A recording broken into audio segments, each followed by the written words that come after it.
I'm Bruce Flanders, and welcome to the best of American motorcycle racing on ESPN. Today's subject, motocross, but not just any motocross event, the Olympics of motocross. Let's head to upstate New York and revisit one of the most dramatic motorcycle events in recent history, the 1987 Motocross des Nations. As you can see, conditions at the 87 event were deplorable. Yet the Motocross des Nations, held on U.S. soil for the first time, brought together the best riders in the world for one major team confrontation. As far as the fans that braved the elements were concerned, they couldn't care less who showed up from Europe. Their eyes were focused and hearts enamored to the American contingent. Nationalism permeated the air. The chant of USA, USA could be heard echoing amongst the hills, along with the whine of two-stroke engines. U.S. honors were entrusted to Bob Hurricane Hanna, Rick Magic Johnson, Wardy Jeff Ward. How did they fare? Well, we'll find out right now. This week, on the best of American motorcycle racing, we'll look back at the 1987 Motocross des Nations from Unadilla Valley Sports Center in New Berlin, New York. And sounds of the Unadilla paddock were of a continental variety. The United Nations of Motocross had come to America. The format for the 87 Motocross des Nations was a complicated one. Let's examine it with the help of some visual aids. First, each country that qualified for this best of the best competition entered the event with 3 riders. Each one of those riders competed in one predetermined class and one class only. Classes were determined by engine displacement, 125, 250, and 500 cc. There was to be a total of 3 motos. Each moto consisted of 2 riders from each country competing in their respective classes. For instance, Moto 1 consisted of riders on 125 and 500 machines. Moto 2 was for 125 and 250 riders, and the final moto would be contested by 250 and 500 riders. Scoring was done by classes and totaled at the end of each of the 3 motos. So at the end of each moto, there were 2 individual class results. We'll recap the scoring after each moto, so you won't have to get out your pocket calculator. One final scoring item: the higher your finish, the lower amount of points earned. In Motocross des Nations scoring, less is more. As far as the on-track competition was concerned, the 87 Motocross des Nations was billed as a battle of 3 powerhouse motocross countries. Let's take a look at those teams, starting out with the American squad, the host team, and the favorites to take their 7th straight team championship. Bob Hanna rode in the 125 class aboard a Suzuki. Hanna needs no introduction. Simply stated, he's both the winningest rider in American motocross history and no doubt the most popular. Joining Hanna on the U.S. team, riding a 500cc Kawasaki, was Jeff Ward. Ward is from Mission Viejo, California, and at that time was a 4-time U.S. national champion. Rounding out the team, Rick Johnson from El Cajon, California. Johnson, a member of Team Honda, competed in the 250 class. 2 European countries figured to give the U.S. squad the most trouble. The Belgian team with 2 world champions, George Jobet in the 500 class and Eric Gabors in the 250 class, were rated extremely tough. Their 125 rider, Mark Velkeniers, finished 9th in the 87 125 World Championship. The Dutch team was headed by former Unadilla 250 Grand Prix winner, Kees van der Vet. He rode the 500 class. 1987 125cc world champion John Vandenberg rode a 250 for the Dutch team. Former 125 rider Davy Strebos rode in the 125 class. In addition to the Belgians and the Dutch, there were 14 other countries, all with excellent riders, shooting for the World Championship title that had gone to the U.S. for the previous 6 years. To win, they'd have to tame one of the roughest tracks in the world, Unadilla. When it's dry, it's tough and unforgiving. When it's muddy and slippery, it borders on impossible.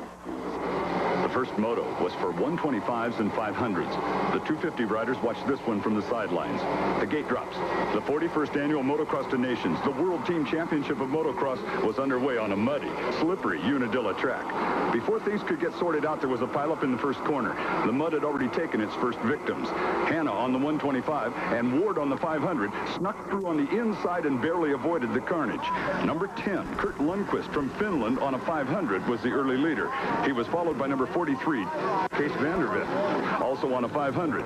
And there, number 45, that's Davy Strebos from the Netherlands. He led the 125 class. There's Bob Hanna. He's being passed by George Jobet. And look at the roost from Jobet's rear wheel. It splattered Hanna from the top of his helmet all the way down his flak jacket. You had to feel sorry for the riders out on a track like Unadilla in the mud and the rain. Before the moto, Jeff Ward talked about attacking Unadilla in the muck and the mire. Well, in the rain, the goggles are really important. Make sure nothing happens to that. So you keep those on at all times. And you got to be a little more cautious because it is slippery. And being on a 500, I'd rather be on one than ride behind one. I know the roost is going to be really substantial. From the opening lap, Jeff Ward rode without goggles. That was his way of coping. That's Davey Strivos trying to pick up his bike in the slippery Unadilla mud. Strivos was the leader in the 125 class.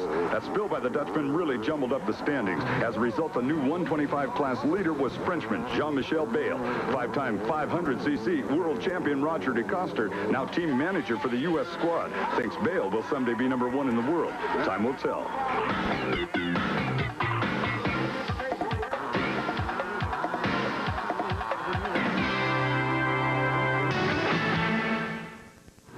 Welcome back to ESPN's Best of American Motorcycle Racing.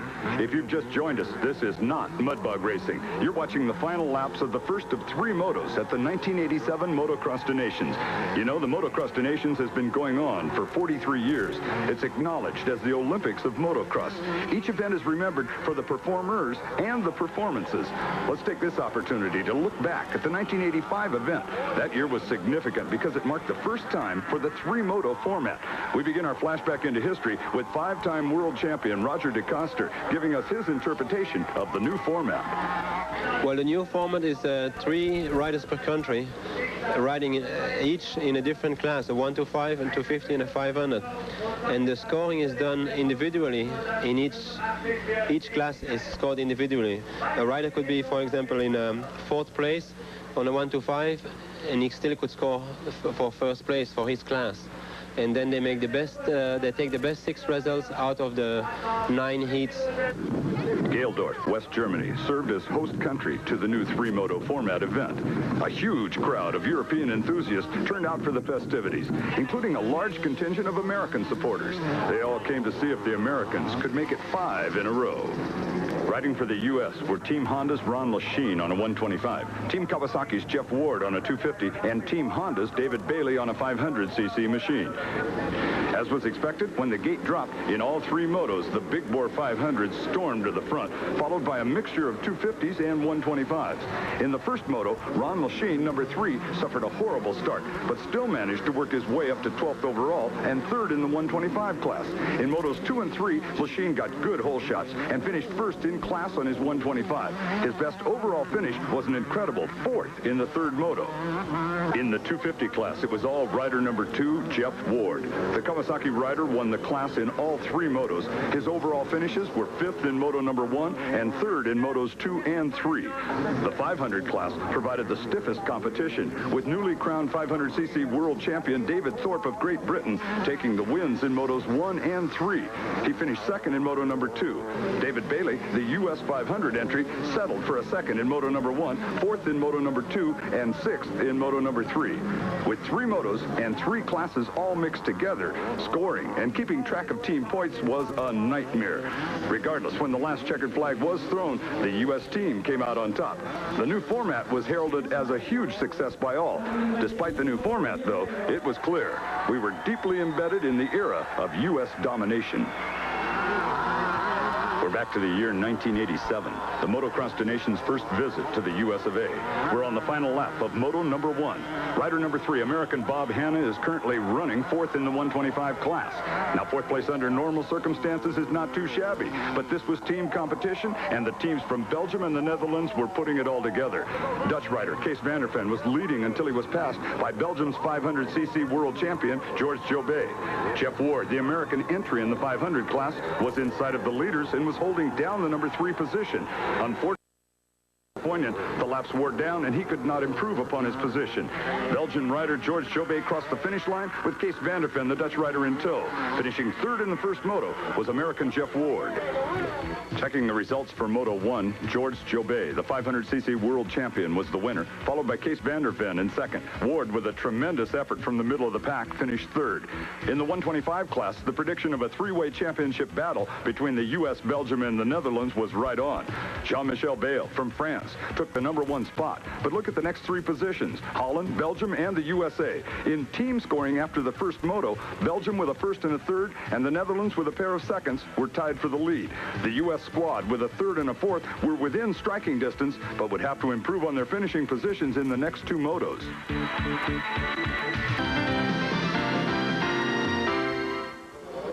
Welcome back. The riders for Moto 2 are on the line. This moto would consist of 125s and 250s. For the U.S., it was Rick Johnson on the 250, and back for his second ride of the day, Bob Hanna on the 125. The gate went down, and Moto number 2 was underway. The rain was still coming down. The mud at the first turn was deep and slippery, but the entire field made it through. Both U.S. riders were close to the front. Before the moto, Rick Johnson talked about the importance of a good start in a race with these type of conditions. I put a lot of emphasis on the start because if you're in front, you're the one throwing the mud. If you're behind, you're the one catching the mud. And I make a real hard effort in the beginning of the race to get myself to the front of the pack. And when I pass people, I don't mess around. I don't follow them and push them like I would on if it was just a tacky day where it's not a lot of mud and not a lot of slop. Rick Johnson wasn't messing around on this day. During the 86 and 87 seasons, Johnson was the dominant force in U.S. motocross. The Honda star took the lead in the second moto, and despite the conditions, began pulling away from the rest of the field. That's Davy Strebos, the 125 rider from the Netherlands. He was leading the 125 class, but Unadilla's favorite son, Bob Hurricane Hanna, took over. With Strebos out of the running, the team from the Netherlands suffered a serious setback. As in most sports, one player's problem is another player's success. And in this case, Bob Hanna and the U.S. team were the benefactors. As a result of Strebos' problem, Bob Hanna and Rick Johnson were leading their respective classes. You can bet, however, that neither Hanna or Johnson were feeling overconfident in these treacherous conditions. The best in the world were right behind them, and they knew it. That's 250cc world champion Eric Gabors from Belgium with the yellow jersey breathing down Johnson's neck. Gabors' teammate and first moto winner, Georges Jobet, moved to the edge of the track to cheer Gabors on. Before the moto, a clean Eric Gabors told us why the motivation for him and his fellow countrymen was so strong. Just look at the past and you know why. Because the Americans have been winning 5 years now in a row, and you have to do something about it. If you have a fighting spirit, or if you're a real sportsman, you don't let go. You try to improve and try to do better than the competition. Sometimes you can try too hard. Gabors went down. The muddy Unadilla track was claiming even world champions as its victims. The question was whether Gabors would be able to hold on to second. The answer was no. John Vandenberg, the Dutch 250 rider, bobbled, and Bob Hanna moved into the lead in the 125 class, and an amazing third overall. The Hurricane was putting together an unbelievable ride. One of the reasons many feel Hanna is the best that ever laced on a motocross boot is his dedication to testing the motorcycle. The site, Carlsbad, California. For many years, the home of the U.S. 500cc Motocross Grand Prix. On this day, though, there were no crowds, no applause, no trophies. Yet the rider on that Suzuki was riding 10/10, all out. This is what testing is all about. If you don't go all out, you can't test the integrity of the motorcycle and its collective parts. Hanna loves the challenge. Besides, what's that old saying? Practice makes perfect. Pat Alexander, American Suzuki's motocross team manager, keeps times. But when it's right, Hanna knows it, and the lap times can become irrelevant. Having a rider like Hanna doing development has made the Suzuki line of production motocross bikes more competitive with the other Japanese brands. Bob's helped us develop the RM motors and the suspension and just about every aspect of the bike, from brakes all the way down to engine power. It's been he's really been something special for us. Bob Hurricane Hanna has been special for anyone who derives pleasure from watching the best in action. Just ask the fans who attended the 87 Motocross the Nations. We'll return to the 1987 Motocross the Nations as the best of American motorcycle racing continues on ESPN right after these messages. Welcome Welcome back to ESPN's Best of American Motorcycle Racing. I'm Bruce Flanders, and we're in the closing stages of Moto number 2 of the 1987 Motocross to Nations. On the muddy Unadilla track, the battle continued among the 3 countries that were favored. The host team, the U.S., Belgium, and the Netherlands. In Moto number 2, however, it was all Team America. Even though you cannot tell who's who, underneath the mud is number 2, Rick Johnson, leading the 250 contingent and overall moto leader. There's Bob Hanna. He's first in the 125 class, and believe it or not, 3rd overall. This format with 3 motos, with 2 classes per moto, was first used in the 1986 Motocross to Nations. Let's go back in time and relive Team America's victory in the 40th running of this prestigious event. Italy served as the host country.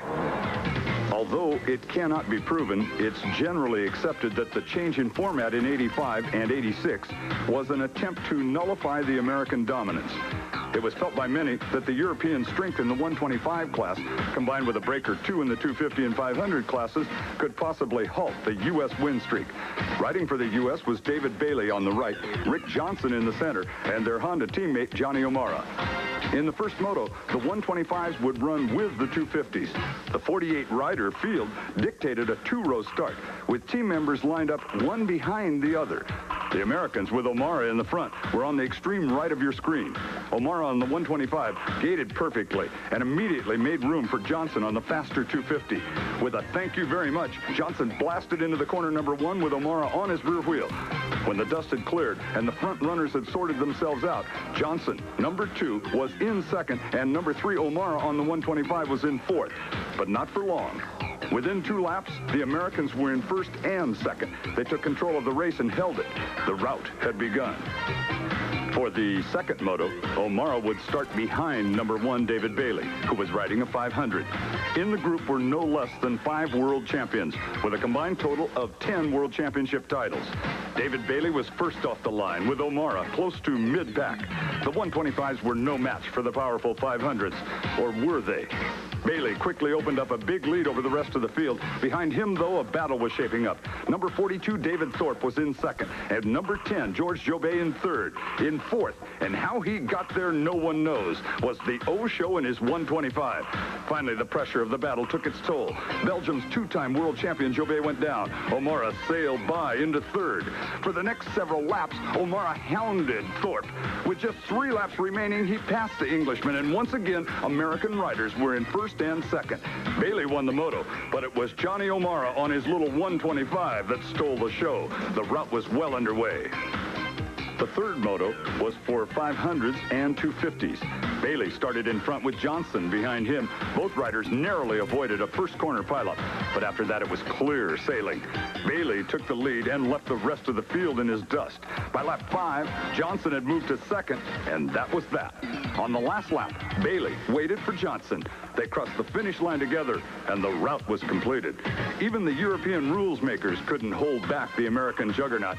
American dominance was stamped firmly on what had been in the past European domain. Back to the action of the 87 event and the Johnson-Hanna American 1-2. Johnson and Hanna were in the driver's seat, but as we have seen earlier, anything could happen. After the first moto, the U.S. team found themselves behind the Belgians and the Dutch. To get back into contention, they needed a 100% effort, and that's what they got from Johnson and Hanna. The rain was still coming down, but it didn't dampen the spirits of the huge Unadilla crowd. They were cheering for Hanna. They were cheering for Johnson. As both riders rounded every corner, accelerated down every straightaway, the chant of U.S.A. filled the air. Johnson took the checkered flag in moto number 2. He won the 250 class and was the overall moto winner. A little further back, Bob Hanna won the 125 class. Moto 3 would decide the team championship.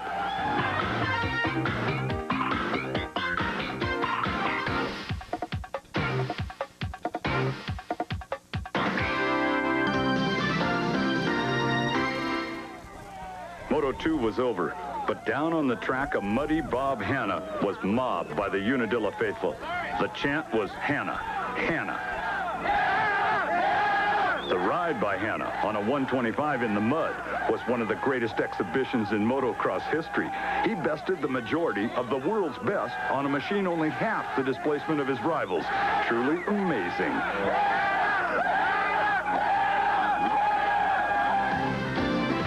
now, after 2 motos, this is what the team scoring looked like thanks to the American domination of Moto 2. As you can see, Moto 3 would be the deciding moto. It would be Belgium versus the United States for the 1987 Motocross des Nations Championship. We're on the line for the 3rd championship deciding moto. You could bet both Johnson on the 250 and Ward on the 500 were looking for individual wins to sew up the title for the U.S. The final moto of one of the most prestigious motocross events in the world was underway. Motocross des Nations, 51 riders competing for the honor of their respective countries. For most, the muddy, slippery Unadilla track had been a nightmare. For others, like our first moto winner, Georges Jobet, the less than ideal conditions worked to their advantage, or should I say, to their liking. I like a lot the rain, the mud, because it's very heavy, very technical, very slippery. So you need a lot of technique, more than speed. So that's what I like. In the early going of Moto 3, Team USA's Rick Johnson was liking it better than anyone else, including Jobet. The Honda rider from El Cajon, California, shot into the lead. He knew that if either he or Jeff Ward could win their class, then the U.S. would sew up their 7th straight Motocross des Nations title. The pressure was on. If you think this was just another race, listen to Jeff Ward. Probably the biggest thing that maybe all the riders think of is that they have a really bad day, and things don't go right, and if we lost the thing because of specific rider having a really bad day, and which I think we're all spot on. That shouldn't happen, but bad luck strikes at the worst times, and that's what's gone through my mind. I know we have the ability to win, and I should really hate to lose it here in the United States, so it's got a lot of additional pressure than it usually has. Out of camera view, the Unadilla track claimed yet another victim. This time the victim was the reigning 500cc world champion. Georges Jobet had pulled off the track with several yards of track banners wound up in his rear wheel. That was the end of Belgium's championship hopes. The hopes of the Dutch team, however, were still alive. Kees van der Ven on a KTM was leading the 500 class. In the 250 class, his teammate John Vandenberg was running second behind Johnson. During the final laps, Johnson slowed slightly to guard his lead. Conversely, Vandenberg threw caution to the wind. The Dutch team needed to win both classes for the overall championship. Jeff Ward, meanwhile, had closed on Kees van der Ven, but did not appear to be making a 100% effort to catch the Dutchman. Was Ward holding back? Afterwards, it was learned that Ward was instructed to hold his position and not endanger the impending overall victory. At this point in the moto, Rick Johnson, Bob Hanna, and Jeff Ward were less than 1 lap away from claiming the team title. For the 7th straight year, American riders would reign supreme over the best the rest of the world has to offer. The 1987 win was possibly the best ever. It was on American soil in front of thousands of American fans. There's the checkered flag for Rick Johnson. With his fist in the air, Johnson clutched the U.S. victory in his hand. Ward held his position as requested, and the fans were rewarded with the sweet victory. On this day, it didn't matter if you played the game. What mattered was if you won or lost. Team America played the game and won big in front of the home crowd. For the best of American motorcycle racing, I'm Bruce Flanders.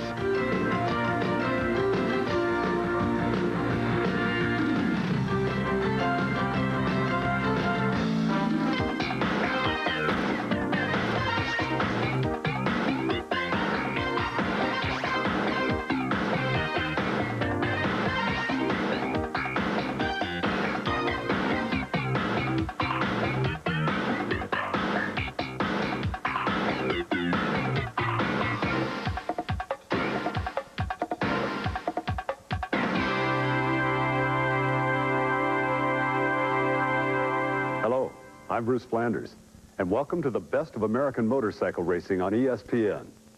You know, nicknames in team sports are commonplace.